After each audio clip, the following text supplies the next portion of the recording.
सध्या आपण आचार्य अत्रे चौक या मेट्रो स्थानकावर आहोत आणि इथे पहिला पाऊस जो मुसळधार पाऊस झाला मुंबईमध्ये त्यामुळे काय नेमकी परिस्थिती आहे हे आपण दाखवतोय। पूर्णपणे आतमध्ये पाणी साचलेलं आहे। वायरिंग आपण बघतोय, खाली काही मशिनरीज बघतोय, इन आउट एंट्री करायच्या ज्या मशिनरीज आहेत त्या आपण खाली बघतोय आणि पूर्णपणे आपण बघतोय कशा प्रकारे आतमध्ये पाणी पूर्णपणे साचलेलं आहे। मेट्रो सेवा ही पूर्णपणे बंद करण्यात आलेली आहे।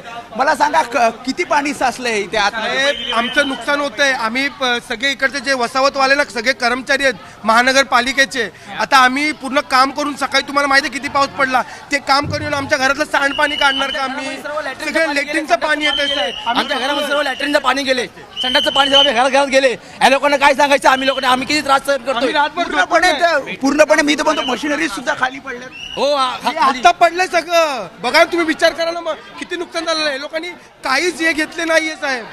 त्यामुळे आपण बघतोय कशा प्रकारे वायरिंग इथे बाहेर निघालेलं आहे।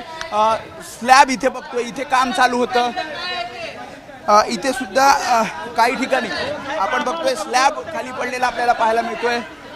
आणि समोर पूर्णपणे ही मेट्रो सेवा जी दुसरा टप्पा आहे मेट्रो 3चा तो पूर्णपणे सध्या बंद करण्यात आलेला आपल्याला पाहायला मिळतोय। आणि ज्या प्रकारे आपण बघतोय संपूर्ण हे मेट्रो स्टेशन त्याच्या खाली आपण बघितलं कशा प्रकारे इथे सुद्धा काही ठिकाणी पडझड झालेली आपल्याला पाहायला मिळते।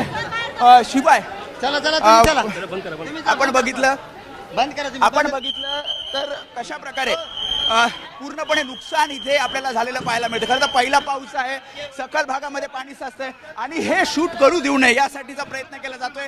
मात्र जी परिस्थिती आहे या स्थानकावरची ती दाखवण्याचा आपण प्रयत्न करतोय। इथे सुद्धा आपण बघितलं पुढे